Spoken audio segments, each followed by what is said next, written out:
La parole de Dieu déclare dans Ésaïe 43, le verset 4, « Parce que tu as du prix à mes yeux, parce que tu es honoré et que je t'aime, je donne des hommes à ta place et des peuples pour ta vie. » Bonjour, bienvenue dans le témoignage.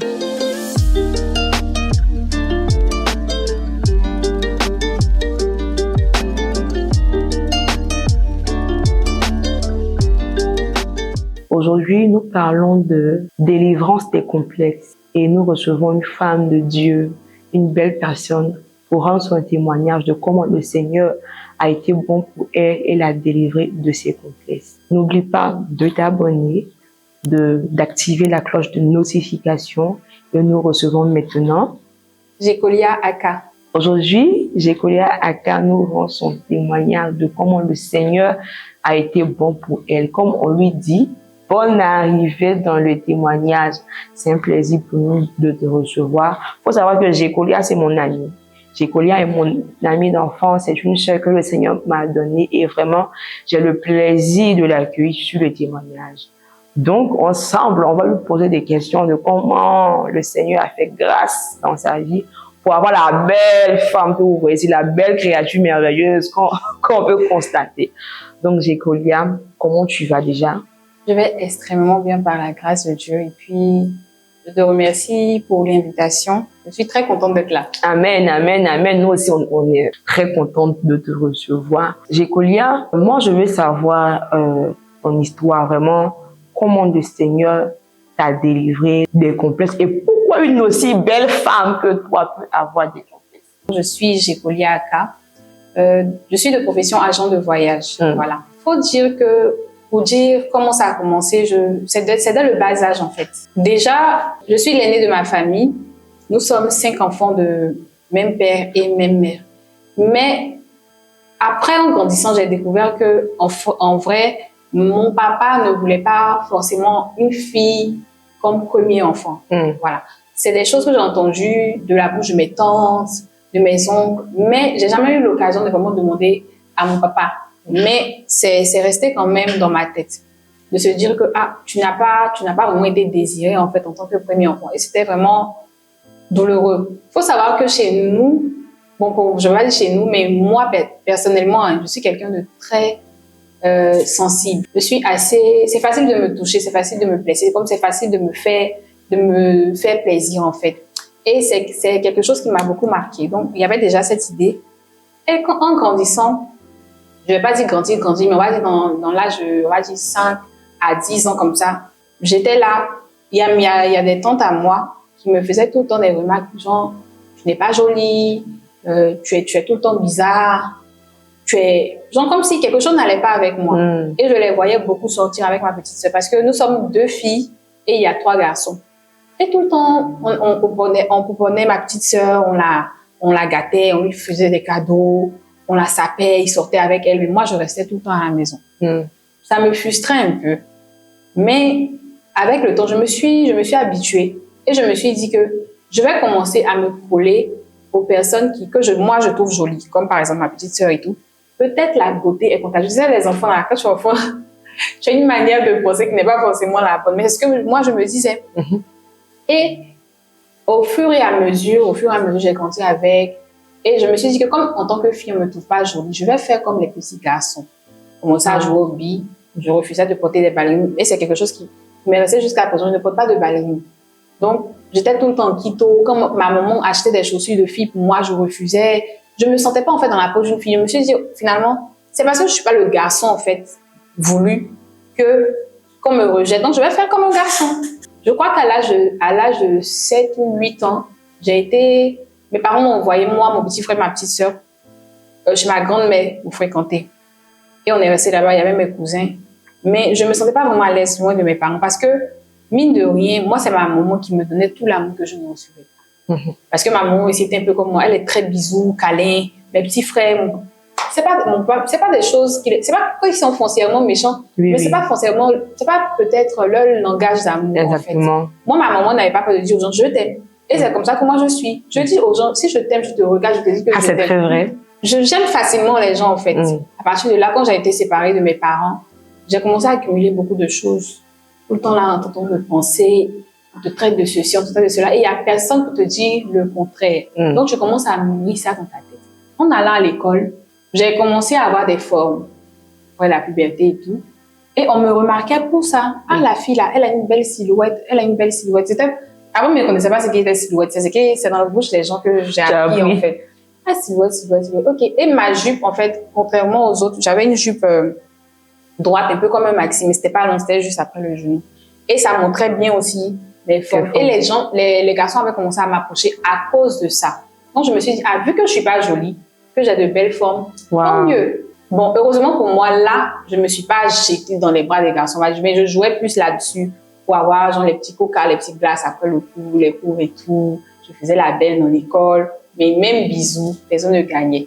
Mais il te dit pas oui, il te dit pas non, mais on est dedans. Parce que c'était devenu mon arme à moi, en fait. Après, c'était devenu un peu plus grave parce qu'il y avait des personnes très âgées, on va dire des personnes de la tranche d'âge de mon papa, qui m'approchaient.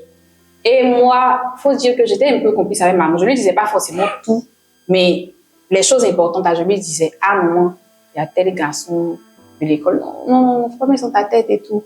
Faut savoir que moi, j'ai vite eu mes règles. J'ai eu mes règles à 8 ans et demi. Wow. Donc, ma maman avait déjà mis dans ma tête. J'étais au CM1. Donc, vu que j'ai vite eu mes règles, ma maman avait déjà commencé à mettre dans ma tête que si un garçon te touche, tu vas tomber enceinte. Et il y avait une fille dans le quartier de 12 ans qui était déjà tombée enceinte.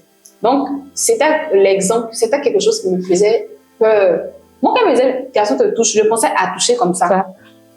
Genre le toucher normal. Maman. Donc, il faut savoir, comme moi, je suis très tactile, il a commencé à avoir peur. Il m'a essayé avec un garçon ce moment. Il me rappelle très bien, il ne peut pas dire son prénom, mais il sait qu'il se reconnaît. Il m'a essayé avec un garçon. Donc, après ça, j'ai changé de place soigneusement. Je suis allée m'asseoir avec une fille. Et c'est Ezekiel qui m'a dit, genre, tu peux tout faire avec les garçons, mais ne les laisse pas te toucher. Ne les laisse pas avoir accès à toi. Et c'est dans cet état d'esprit-là que j'ai évolué. C'est ce qui m'a permis vraiment de ne pas, on va dire très tôt, rentrer dans cette affaire de garçons. Gloire à Jésus. Et quand les hommes âgés ont commencé à m'approcher, là, j'ai commencé à me dire, il y a quelque chose qui ne va pas en fait. Donc, j'en ai parlé à ma maman. Elle m'a d'abord confisqué mon téléphone. Elle m'a dit que tu n'auras plus de téléphone, il faut te concentrer sur les études. Et puis, si quelqu'un vient t'en parler, viens me dire. Donc, quand il y avait telle personne, tel monsieur, je disais à ma maman. C'était une autre conversation en fait, on prenait pour rire. Mais elle, derrière, elle approchait la personne. Elle savait comment leur parler. Et elle approchait la personne pour leur parler d'où. Sans dire à mon papa, parce que mon papa, ce genre de choses, je ne pensais pas qu'il pouvait se contenir par rapport à ça. Et arrivé un moment, il y avait quelqu'un qui était très proche de nous, en fait, qui faisait ça. Et là, il m'avait dit qu'il allait acheter un téléphone. En ce moment, il y avait les téléphones qu'on poussait comme ça, là. Ok, c'était Samsung E225 ou 233, alors, comme ça, là. La chose à la Mac. Moi, j'avais un téléphone à touche que maman a confisqué. Ça, je me dis que j'ai payé un téléphone pour 800 pour moi. Ah, j'étais émerveillée. Donc, je dis, ah, maman, le tonton avait payé le téléphone pour moi. Ah, il a pris le téléphone, mais plutôt, elle a dit non. Là, elle avait eu peur parce qu'elle se disait que sa fille est en train d'essayer de tomber, en fait, dans le piège. Donc, là, elle en a parlé à mon papa et la réaction de mon papa m'a fait tellement peur. Il ne s'est pas pris directement à moi. Lui, dès qu'elle lui a dit, il est sorti en même temps pour aller sur le monsieur, faire des histoires. Et heureusement même que le monsieur n'était pas là parce qu'on ne savait pas ce qui allait sortir de là. On m'a toujours dit en fait que je suis moche, que je suis bizarre. Les gens qui commencent à m'aimer aussi là, bien profiter de ça pour commencer à me barrer la route. Donc j'ai commencé à détester un peu mes parents parce que je les voyais comme un peu un obstacle en fait. À ton bonheur. À mon bonheur. Quel bonheur. Quel bon bonheur. Donc j'ai arrêté de dire mes choses à ma maman et on continuait, mais je la détestais pas en fait, je la détestais pas foncièrement. Jusqu'à ce que je perde ma maman en 2015. Donc là c'était le chaos. La seule personne qui dit mon bébé, qui me touche, j'en sais qui ne peut pleurer, je peux tout faire. Là, ça m'a cassé. Et c'est des choses dont on ne guérit pas vraiment, en fait. Donc, après, on a appris je ne vais pas dire qu'on a appris à vivre avec, mais on est passé outre, en fait. Et on a continué nos vies. Malheureusement, pour moi, j'ai commencé à enchaîner des relations, mais catastrophiques. J'avais dit, je suis là, j'attire que des hommes toxiques. La première personne m'a brisé le cœur. Et moi, je me suis dit que moi, plus jamais qu'il va briser mon cœur. Et à part là, en fait, je n'étais pas convertie. Mais je me suis dit que personne n'a le droit on m'a trop fait du mal, en fait, depuis que je suis petite, émotionnellement, en fait. Donc, c'est pas dans mon grain. Toi, tu n'es pas si grande de ça que moi. Tu as envie de me faire du mal, je vais charger. En vrai, tu en avais assez. C'était comme un ras-le-bol pour toi. Donc, je me suis dit, personne ne va me faire. Ça fait que, avec le temps, bizarrement, quand les gens me font, les gens sont un peu étonnés de mes réactions. Quelqu'un peut me faire quelque chose Et puis, pas que je vais pas réagir, mais je vais pas réagir comme les gens attendent. Je suis devenue un peu insensible, en fait, au mal que les gens me font. Et je vais pas dire que je pardonnais, mais je préférais ne plus y penser pour ne pas me faire du mal. Comme j'enchaînais les relations toxiques, le premier qui m'a fait du mal, je me suis dit que les autres m'auraient. Comment il voit que la relation est devenue bizarre? Il t'a dit que c'est bon. Et puis il t'a dit que c'est bon, il faut te dire que c'est bien quitté dans ma tête. Ça a continué. Jusqu'à ce que je me rende compte, je pense que c'était en 2021, avant mon baptême, que ces blessures-là avaient créé trop de choses en fait en moi. En fait, tu n'avais pas guéri, tu avais juste emmagasiné et enfui ça. Justement, il faut te dire que jusqu'à 2021, on va dire oui, 2021, on rentrait même dans 2022, je n'acceptais pas les compliments. En fait, si je me fais un compliment sur ma forme, j'accepte. Mais quand tu me dis que tu es jolie, genre, c'est très vrai. Je ne croyais. En fait, tous ceux qui me disaient ça, je les voyais comme des menteurs et des menteuses. Même mes tantes qui me disaient avant, mais tu es vilaine, tu ressembles à. Ils avaient tout le temps des petits mots des animaux pour venir me caractériser en fait. Et donc je me dis que c'est faux en fait. La personne attend quelque chose de moi, elle est en train de me faire des compliments, genre pour me flatter. Mais après, quand il n'y a rien qui vient derrière, je trouve ça bizarre, mais bon, je n'en parle pas vraiment. Je suis tout le temps là, ah merci, mais jusqu'à 2022, jamais une fois j'ai reçu un compliment et j'ai accepté. Wow. Je me dis toujours que c'est faux, c'est pas vrai. Rappelle-toi, tu ressembles à ton enfant, tu n'es pas comme. Voilà pourquoi c'est très important, voilà, de faire attention à ce qu'on dit aux enfants, parce que les paroles impactent beaucoup les vies. C'est pas seulement genre on parle pour parler, non. Les paroles sont comme des manifestations, c'est réel en fait, ça touche les vies, ça impacte, ça peut changer, ça peut vraiment aux parents, à tout le monde. Faisons attention à tout ce qu'on dit aux enfants parce que demain, ça peut produire quelqu'un de brisé, ça peut produire quelqu'un de blessé, comme ça peut produire quelqu'un d'excellent et de bon. Je marchais avec des personnes qui ne savaient pas vraiment ce que j'avais en tête en fait concernant ça. Et même celles à qui j'en parlais négligeaient la chose. Ils se disaient, oh, je suis trop sensible et tout. Et ça m'a fait sombrer dans la dépression. À ce moment, je ne savais pas que c'était la dépression en fait. Et j'ai appris à... C'est-à-dire, je ne sortais jamais moi-même. Tu vas jamais me voir sortir. Et puis, je n'ai aucun maquillage sur moi. Si j'ai pas fait mes cheveux, je ne vais jamais sortir naturelle, en fait. Même pour aller à la boutique, je mettais un concealer parce que je me disais que tu n'es pas belle au naturel. Wow. Ça n'arrive pas. Vraiment? Et c'était comme ça que c'est-à-dire, arrivé un moment, on peut pas avoir tellement peur. Parce qu'il me disait, mais arrête. C'est là qu'il a commencé à me dire, en fait, pour une fois, mais tu es jolie même sans maquillage, en fait, j'ai quel problème? Il n'écoutait pas, en fait, c'était pas mon problème. Moi, c'était mon mood, c'est ce que le diable me disait. Ma fille, fais ça. Je ne dis pas que le maquillage est mauvais, je suis pas en train de dire que c'est mauvais, mais je dis, pour moi, c'était devenu une obsession, en fait. C'était devenu une obsession, c'était devenu très, très grave. Et il est arrivé un moment que, un jour, j'avais une répétition à l'église et tout, et je partais à l'église et j'étais tellement en retard à la répétition que j'avais pas eu le temps de me maquiller. Je suis sortie comme ça. J'ai oublié même de me maquiller. Je suis partie comme ça de la maison. Je suis partie à l'église. Et quand je suis arrivée, il y avait les conseillers de AOC, les églises Assemblées de Dieu qui finissaient leur réunion et tout. Et elles m'ont vue, mais elles me regardaient d'une manière. Donc tu sais qu'elles sont en train de se poser des questions. Est-ce que c'est elle? Est-ce que c'est Jikolia? Est-ce que c'est Jikolia? Parce qu'une m'a approché. Mais Jiko, ça va? Je dis oui, ça va. Elle dit, tu vas bien? Je dis oui. Elle dit, mais on dirait que tu es malade. Tu es sûr que ça va? Je dis oui, ça va. Je dis ok, d'accord.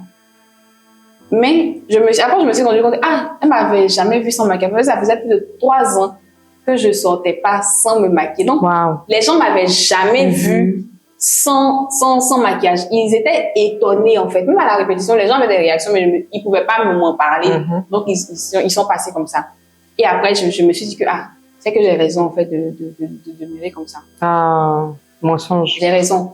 Jusqu'à ce que des amis aient l'habitude de venir me voir à la maison, comme ça. Mais Jeko, tu es simple, en fait, tu es simple, tu es jolie. Mais je n'acceptais toujours pas. Je veux dire que j'ai eu ma délivrance parce que j'ai commencé à parler de ça aux bonnes personnes. Je souffrais, le Saint-Esprit voyait que je souffrais intérieurement, mais je n'avais pas, je sais pas comment dire. Le bon entourage. Le bon entourage, voilà. Les personnes qu'il fallait pour te parler. Exactement. Je n'avais pas le bon entourage.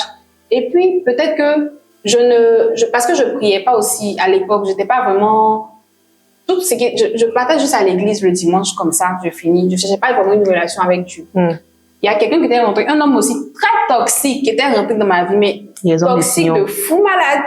Mais la seule chose que cette personne m'a apporté au départ, parce que la personne est venue en tant que genre, je vais t'aider dans la prière. Voilà, le Saint-Esprit m'a dit. Et effectivement, la personne savait ce que je traversais, pas forcément par rapport à mes complexes. Mais en fait, certains points de ma vie, elle voyait, je me suis dit, ah, peut-être c'est là, le Saint-Esprit, c'est vraiment vrai. Donc, j'ai commencé à prier par rapport à ça. Je priais, et je voyais que intérieurement, ça m'apportait une certaine paix, une certaine joie. Et j'ai commencé à me réfugier dans la prière. Jusqu'à ce que cette personne aussi me brise. Mais heureusement pour moi, le Saint-Esprit m'a donné un cœur vraiment qui supporte un peu la douleur. Qui supporte la douleur. Donc, j'ai pu supporter cette douleur. J'ai avancé. C'est elle-même qui avait du mal à avancer. Je lui ai dit, je vais prier pour toi. Parce que, mine de rien, tu m'as apporté quelque chose, en fait. Tu m'as appris que avoir une relation avec Dieu, là, c'est mieux que tout, en fait. Et j'ai prié pour la personne. Jusqu'à ce que ça commence à aller pour elle. Et moi, je veux savoir, c'est à partir de quel moment il y a eu le déclic de je suis belle et je suis ce que Dieu dit que je suis. On va aller en 2022. En 2022, voilà. En décembre 2022, jusqu'en décembre 2022. On a une amie que tu connais aussi. Elle avait organisé une réunion entre filles. Elle nous rabâchait un peu. On va faire une réunion de filles. C'est vrai qu'il y aura d'autres filles que vous ne connaissez pas, mais c'est juste pour parler entre nous. Et quand on est arrivé, on était dans son salon. Je me souviens, on était dans son salon. Il y avait les nattes. C'était un peu comme un pique-nique. On a beaucoup prié le matin. Faut savoir que dans la période aussi, je priais beaucoup parce que ça m'aidait. Je me disais que j'avais une amie invisible à qui parler. Et mine de rien, il me répondait dans la parole. À chaque fois, il me répondait dans la parole. Il me répondait dans les prédications que j'écoutais sur YouTube. Il me répondait même dans des chansons que je connaissais pas. C'est-à-dire, genre, tu es là, tu peux aller dans les statuts, tu vas cliquer un statut de quelqu'un, tu vas écouter une chanson. Et les paroles, c'est comme si les paroles te parlent, en fait, à toi. Amen. Et à chaque moment, je restais pas sans réponse, en fait. Donc, j'ai dit, bon, je vais partir. Et on est arrivé là-bas. On a commencé par la prière. Donc, on a prié longtemps. On a prié. Il y avait plein de personnes que je connaissais pas. J'y étais aussi. Oui, j'y étais.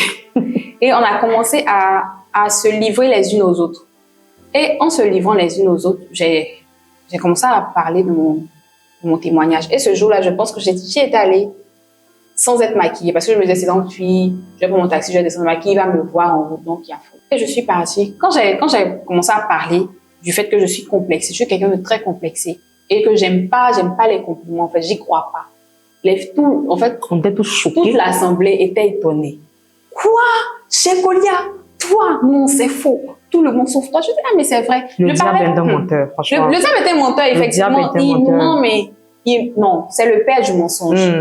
Les filles là étaient étonnées. D'autres, en fait, parce qu'elles n'ont jamais, c'est des choses que j'ai jamais vraiment partagées. Toi-même, je veux dire, toi, tu es une amie qui met très cher. Genre, il n'y a pas quelque chose que je ne dis pas. Mais je pense que c'est ce jour-là que tu as su qu'il y avait quelque chose qui n'allait pas de ce côté. Parce que je n'arrivais pas à en parler. Donc, quand j'ai parlé de ça aux filles, je parlais, mais je pleurais. En fait, arrivé un moment où j'arrivais plus à parler, je suffoquais même carrément. Et après, j'ai eu la force de terminer. Et quand j'ai terminé, franchement, la réaction des filles, là, ça m'a donné chaud. On était dans une salle climatisée, mais j'ai eu chaud, j'ai commencé à transpirer. Je dis, waouh. En fait, j'ai reçu l'amour. C'était comme si, genre, j'ai reçu en une minute tout ce que je cherchais depuis que j'étais petite. En fait, les mots contraires à ce que je recevais. C'est-à-dire, on te dit que tu n'es pas belle. Et, bizarrement, ça m'a aidé aussi par rapport aux études parce que je me dis que tu n'es pas jolie, tu vas pas être bête encore pour mettre dessus. Donc, je bossais pour ne pas vraiment être, comment on appelle ça, ratée de partout. Donc, franchement, je remercie. Et puis, je profite aussi de ton antenne pour remercier toutes les filles qui étaient là ce jour-là. Amen. Je ne sais pas pourquoi c'était leur nom, mais je pense qu'elles le Seigneur vous bénisse. Voilà. Qu'ils te bénissent aussi. Amen. Donc, franchement, ça m'a aidé. Et elles ont prié pour moi pour que vraiment le Seigneur m'aide à m'accepter, en fait. Et je veux dire, pour ta question, je veux dire que la délivrance a commencé à partir de la parole. Amen. C'est quand j'ai parlé, c'est quand j'ai exprimé ce que j'avais en fait vécu, ce que j'avais sur le cœur, que avant même que de recevoir les compliments des autres filles, j'ai été délivrée parce que j'ai été libérée. Amen. Au moins d'autres personnes savent ce que je traverse en fait. Et par la suite, je recevais plein de messages chaque jour. Ah, la plus belle, comment tu vas? En fait, plus personne ne m'appelait par mon nom. C'était genre que des compliments et tout. Et c'était pas des compliments sur ma silhouette, ou bien comment j'ai sur mon teint, sur ma forme, comment j'étais. Mais c'était plus me montrer que au-delà de la beauté physique que j'ai, bien sûr, parce que je suis hyper belle, au-delà de cette beauté physique-là, j'ai une beauté intérieure. Exactement. Voilà, qui a su retenir les personnes qui sont autour de moi. Ça, c'est très vrai. Et au fur et à mesure que je priais par rapport à ça, parce que il y a eu des recommandations aussi ce jour, je me dis de prier, en fait, que c'est pas normal, c'est le diable qui parle qui me parle, qui parle dans ma tête, en fait. Que d'apprendre à prier pour ça. Et j'ai appris, mes prières étaient plus orientées vers ça. Au fur et à mesure, j'ai appris à m'accepter. Amen. Et à sortir sans maquillage. En fait, tu es habitué à me voir maquiller, tu es choqué, tu vas t'habituer à ce choc-là. Et puis, on va avancer. Amen. En fait, aujourd'hui, même si c'était pas à cause de caméra, tout ça là, tu me connais. Exactement. Je m'en fous. Il faut savoir que Jécolia est une très belle femme. Vraiment, est une très belle femme. Naturellement, c'est une très belle femme avec un très bon cœur. Vraiment, le diable est un menteur. Parce que quand tu vois Jécolia sans maquillage, rien, c'est une belle femme. Elle est belle. Dieu a pris son temps. Donc, quand je regarde Jécolia et elle te dit, je me trouvais pas belle. Le diable, c'est un menteur. C'est le père du mensonge. Vraiment, le diable est un menteur. En fait, peut-être que si je savais, elle est très narcissique. En fait, peut-être c'est ça. Parce que, on va dire, par la suite, ma vision des choses avait beaucoup changé, en fait. Je me suis dit qu'il n'y avait pas que la beauté physique. Exactement. Il y avait la beauté du cœur. Parce que, mine de rien, autour de moi, je sais pas m'en vanter, mais j'étais quelqu'un qui savait réconforter les autres. Exactement. Qui savait dire aux autres que mais tu es bien, tu es beau. Montrer en fait les qualités des autres. J'attendais pas forcément de recevoir le retour de l'ascenseur parce que j'étais déjà habituée à ça en fait, à être, on m'a dit, banalisée, à être vilipendée. Mais ça me plaisait en fait. Je me dis que ce que je reçois pas, je dois donner. Et c'est avec cette mentalité que j'ai grandi. C'est avec ça aussi que c'est comme ça que mes amis aussi m'ont connue, en tout cas les personnes les plus proches. C'est comme ça qu'elles m'ont connue. Et jusqu'à présent, je veux toujours bénir le nom du Seigneur parce que c'est un long processus en fait. C'est quelque chose qui, on va dire, qui met du temps. Là, on est en 2025, on va dire. Mais je vais pas dire que je suis hyper guérie, mais j'ai fait, en tout cas le Saint-Esprit a fait un lourd travail. Amen. Un lourd travail. Amen. Un lourd travail. Et il ne cesse de me surprendre parce qu'il m'envoie encore des personnes, il me donne des opportunités de me sentir vraiment, voilà, non complexée, vraiment bien en fait, à tous les niveaux. Je suis vraiment une créature merveilleuse. Amen. Une créature que Dieu a pris son temps pour créer. Je parle pas que pour moi, je parle pour tous les êtres humains en fait. Amen. Pour toutes les filles qui se sentent bizarres, qui se sentent complexées, tous les hommes qui se disent que voilà quoi, il y a quelque chose qui va pas avec eux. Non, hein. Dieu qui nous a créés là, qui nous connaît plus que tout le monde. Il sait qu'il t'a créé comme ça pour quelque chose. Amen. Et puis pour quelqu'un ou bien pour des personnes qui vont t'aimer tel que tu es, sans te juger en fait. Amen. Vraiment, j'ai commencé à voir, je vais pas dire que c'est ces personnes qui me rabaissaient et tout. Je vais pas dire que elle se laissait utiliser par le diable, on va dire, sans le savoir. Elle se laissait utiliser par le diable pour me dire ça. Et comme quelqu'un que je connais bien a l'habitude de dire, on ne donne pas ce qu'on n'est pas. On ne donne pas ce qu'on n'est pas, on ne donne pas ce qu'on n'a pas. Peut-être c'est des choses qu'elles n'ont pas reçues. Elles n'ont pas appris à faire des compliments et tout. Mais c'est pas la peine de blesser. À la suite, j'ai appris à les voir en fait comme des gens. Moi, je leur faisais des compliments. Mais actuellement, je t'assure, mes tantes, ces personnes qui me faisaient genre bizarre là, actuellement, elles sont étonnées. En fait, quand je poste une petite photo, une petite vidéo, leur réaction, en fait, il y a d'autres même qui se sont fâchés avec moi parce que je n'ai pas fait Miss. Je dis, aïe. Tu es la Miss du Seigneur Jésus. Franchement, il n'y a pas encore ce courage. Encore tu vas me faire Miss là. Vraiment. Comment du courage? Les filles en force. Et franchement, c'est pas dans mes projets, c'est pas quelque chose qui me branche. Et puis, voilà. Mais, voilà quoi. En fait, je veux dire que il y a eu le retour de la soeur parce que après j'ai prié pour elle-même. Toutes ces personnes qui, j'ai fait une liste. Parce que, par la grâce, j'ai une très bonne mémoire. Souvent, même, je rappelle des choses à mes petits frères, des trucs que j'avais 3, 4 ans, en fait. J'ai une très bonne mémoire. J'ai fait une liste. Et puis, j'ai prié pour chacune de ces personnes. Amen. Chacune d'entre elles, jusqu'à ce que je vois qu'elles reviennent me parler, mais d'une certaine manière et tout. Et qu'elles ont appris à m'aimer, en fait. Elles ont appris à m'accepter. C'est comme si elles ont oublié ce qu'elles ont fait. Gloire à Jésus. Et tout est redevenu normal. Par la grâce de Dieu, j'ai pas gardé de rancune, en fait. Gloire à Jésus, gloire à Jésus. Vraiment, beau témoignage, que le Seigneur te bénisse. Femme de Dieu. Amen. On a été très contents de te recevoir sur le témoignage.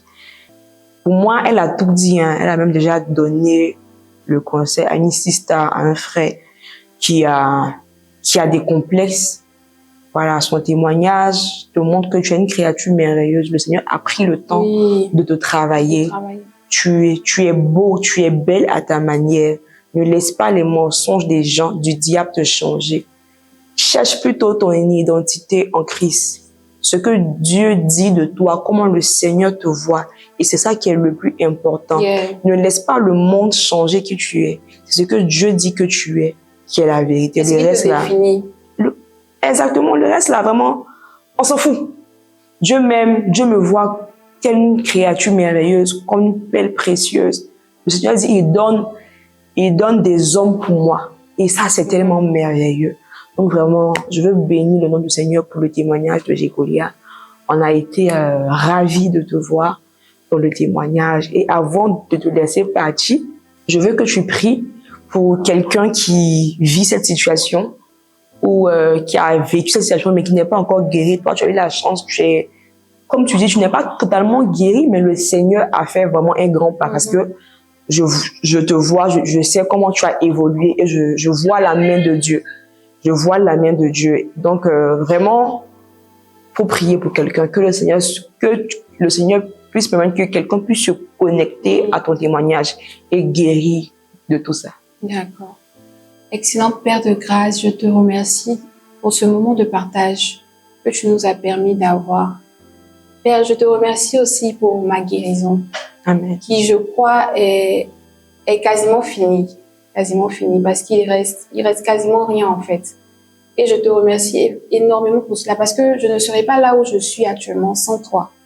Père, je te prie pour mon frère, pour ma sœur qui a pu regarder cette vidéo, qui est peut-être complexée, qui n'arrive pas à en parler, qui se regarde peut-être tous les soirs dans le miroir en se cherchant des défauts physiques ou même qui se compare tout le temps aux autres en cherchant peut-être des défauts psychologiques ou bien, je ne sais pas, intellectuels et tout. Mais Père, toi qui nous as créés, sais que tu ne l'as pas fait par hasard ou pour rien. Je te prie que tu puisses vraiment guérir le cœur de chacune de ces personnes qui traversent cette situation, qui tout le temps pleurent parce qu'elles ne se trouvent pas aussi bien que les autres. Jésus, tu m'as appris à savoir que ce que toi tu dis de moi, c'est ça qui est la vérité. Amen. Ce que toi tu penses de moi, c'est ce qui est réel. Amen. Ce que ta parole dit de moi, c'est ce qui est vrai. Père, permets que ces personnes-là puissent aussi avoir la révélation de ta parole pour Amen. eux. Qu'elles puissent avoir sur leur chemin des personnes que toi-même tu places, des personnes de destinée, des aides de destinée, que toi-même tu places à vraiment les aider. Aide aussi ces personnes à pouvoir en parler parce que tu m'as appris que le premier pas pour guérir, c'est vraiment d'en parler, mais d'en parler aux bonnes personnes. Amen. C'est pourquoi je te prie, Jésus, que tu puisses toucher les personnes, les bonnes personnes autour d'elles pour pouvoir les écouter, pour pouvoir même pour ces personnes qui n'arrivent pas à parler, que les personnes adéquates puissent détecter cela en elles et leur dire ce que tu veux qu'elles entendent. Amen. Et que tu puisses les utiliser pour parler aussi à ces personnes qui sont complexées. Je te remercie, Jésus, parce que je sais que tu commences un travail dès maintenant dans le cœur de ces femmes, dans le cœur de ces hommes, dans le cœur de ces enfants qui reçoivent tout le temps des insultes, des injures au lieu de l'amour qu'ils doivent recevoir à leur bas âge. Je te remercie parce que je sais que ce vent d'amour, ce vent d'acceptation, ce vent de perfection arrive à leur niveau. Amen. Et tu commences à travailler dans leur cœur. Dans ton nom puissant de Jésus que j'ai prié. Je prie aussi pour te remercier pour le témoignage, qui est vraiment un canal par lequel tu passes pour pouvoir bénir toutes ces âmes qui nous écoutent, Amen. toutes ces personnes qui nous voient. Et je prie que cette œuvre puisse perdurer et puisse toucher encore plus de monde, Amen. parce que c'est un canal aussi d'évangélisation. Amen. Merci pour tout ce que tu fais. Merci pour ta bonté, ta grâce. Au nom de Jésus. Amen. Amen. Merci, femme de Dieu. Vraiment, on a pris plaisir à te recevoir sur le témoignage. On est à la fin. Vraiment, c'est avec le cœur triste qu'on se dit au revoir, mais on a été bénis. Je sais qu'une sister, un frère a été béni. Donc, j'espère que tu as lambé dans quelque chose, tu as attrapé quelque chose dans le témoignage et que ça t'a fait du bien. Je te dis merci aussi d'avoir regardé. Que le Seigneur te bénisse. Rendez-vous dans le prochain épisode du témoignage. Que le Seigneur vous bénisse.